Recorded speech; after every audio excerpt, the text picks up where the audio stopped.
Business 5.0, the future for trade contractors. Where is the world heading? What impact will this have on business? And what does it mean for the future of trade contractors? That's what we're going to talk about in this video. To understand this a bit more, it's probably easier to look back over the last few centuries to see how humans have been affected when we've had a major shift in how the world operates. Because you'll see, as we get deeper into this, what's happening right now, and actually what's been happening over the last decade has been like the seed to what we'll experience in the next few years. Every time that we've gone through a big change in how we earn money, this has changed how we live our life massively. For some people, their way of earning money has disappeared completely.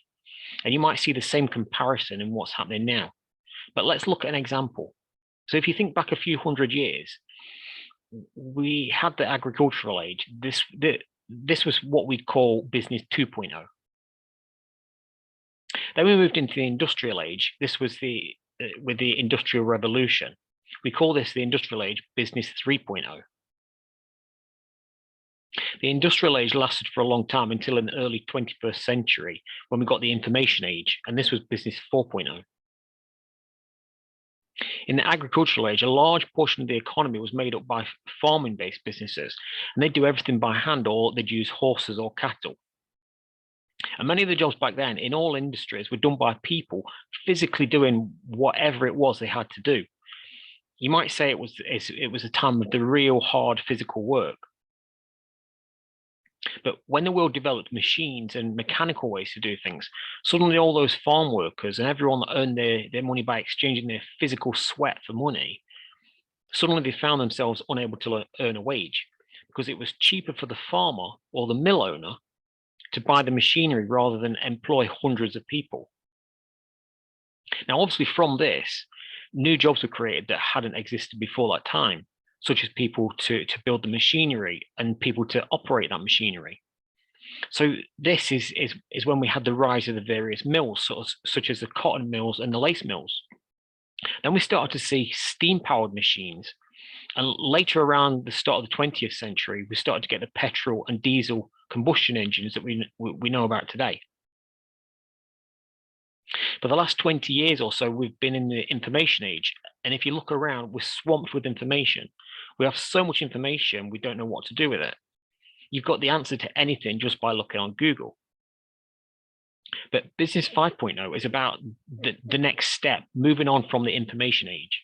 And again, as with each time, when it's happened in the past, there will be millions of people that can no longer earn money how they previously earned it in the past. And we can already see signs of that now if we think about things like self-driving cars, self-driving trucks, and now delivery drones. The first stepping stone toward Business 5.0 happened through convenience. You can see examples of this from the death of the high street, moving to online shopping through places like Amazon. And more recently, we've moved towards shopping online for our food from supermarkets as well.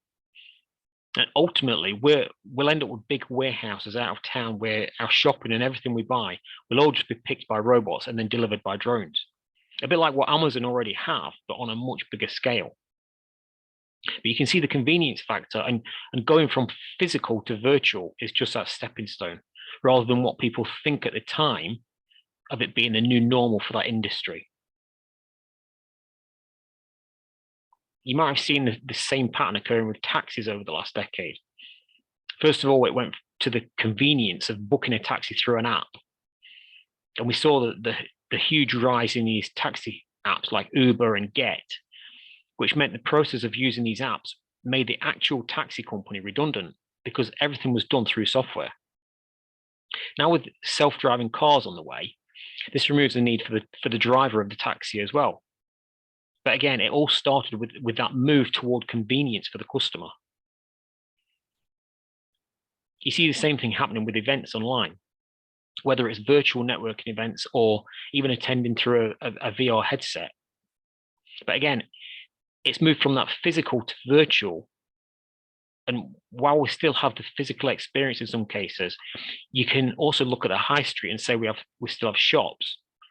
But look at how those shops struggle to survive. And for them, shops like WH Smith, if they don't drastically change their business model from a traditional shop to something offering an experience, then retail business will also die within the next few years. Can you remember Our Price or Virgin Megastores? There's a reason that record shops don't exist anymore. It's because people have changed how they buy and listen to music. Business 5.0 is about moving more towards AI and virtual worlds, automating how we do things and letting robots or computers do that heavy lifting part of our jobs. So we know that's where we're heading, and most people working on this technology predict it will happen between 2025 and 2030. A lot of this is already in place now. It's just not live yet. It needs other things in place, such as 5G networks, so that it can work properly. When all these other pieces are in place, then it'll all come together. And that's why this sale, it'll be around 2025. It's when these supporting pieces are actually in place. The question isn't about whether it will come or not. It's already here. The question is when it will go live. For some people, this is like a ticking time bomb. So how will it affect your job? I'd say we all need to think differently about how we do things from now on. Because even if we don't think automation will affect what we do directly, there will be waves that hit other industries that will have a rebound effect and it impact completely unrelated industries. Most businesses have been operating the same way for the last 2 or 3 centuries. In traditional businesses like accountancies, plumbers, hairdressers, hotels, all these types of businesses, they haven't evolved how they operate. Their business model is the same or almost the same as it was over a century ago. But these business models were created for a time that no longer exists. Business 5.0 is less about competing and more about collaboration, especially for small businesses and the organizations that support them. The old way of doing things is we believe that we all have to build this huge company where we employ loads of staff and we do everything ourselves or do it in-house. And then we fight to the death with our competitors, often squeezing our profit margins to the bone. Also, we can keep those staff employed, and so we can keep polishing our egos. It's a very caveman way of thinking about business. The first problem with this old way of thinking is to employ all these people. We need to have loads of money just sitting around so that we can afford to pay them. If those people aren't delivering anything to the client, they aren't chargeable. And so they're just a massive overhead, draining money from the business every month. If you start a business, it could probably take decades to get to that point if you ever get there at all. Or you have to go out and raise all that money so that you can build that almighty kingdom for yourself. And that's just a really bad way or an inefficient way of growing or running a business. The second problem, if we're doing everything ourselves, it takes our focus away from our core business. In other words, serving our customers, and we end up with poor or just average results for everything else. Then comes a problem.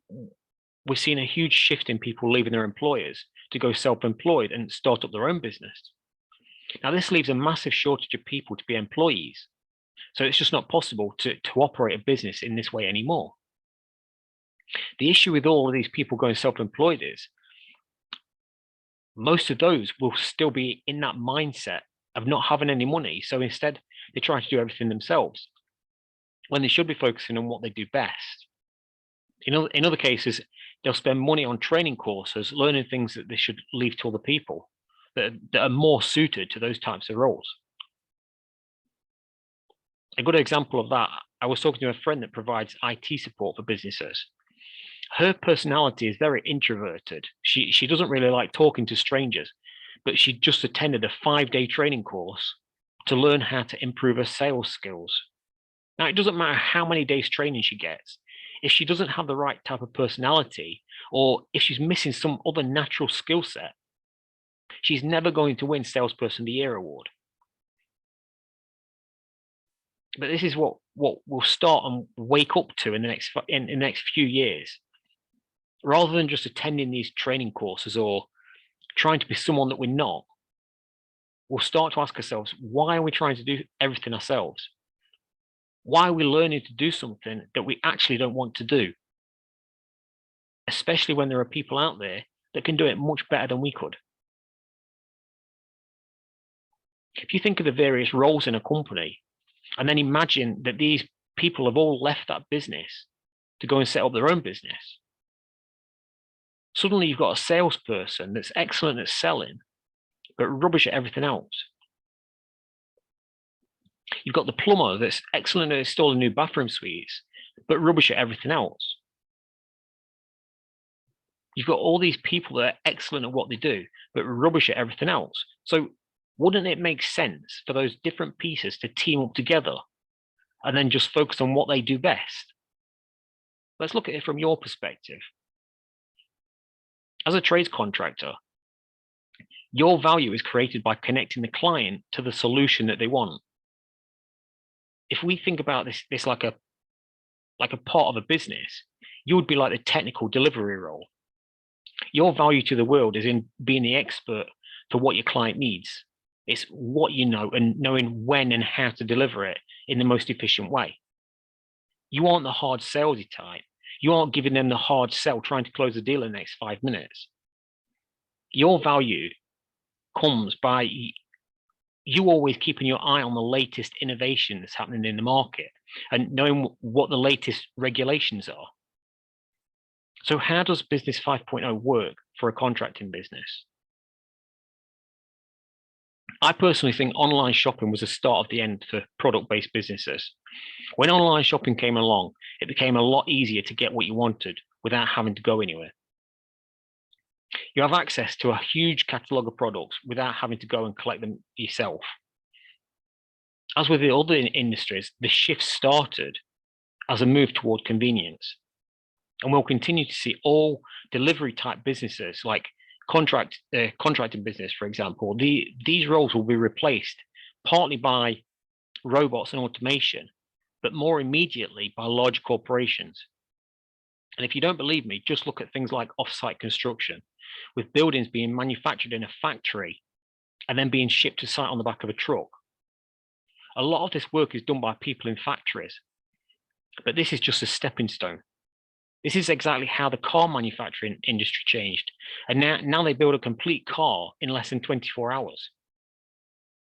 The problem is, if you don't evolve into this new way of working, we'll see a lot of contractors go out of business over the next few years. Every industry has 4 seasons, just like we have throughout the year.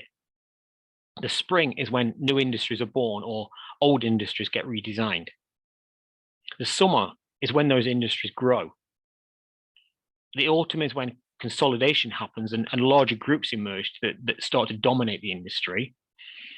And then winter is when the industry is declining. It's in its death phase.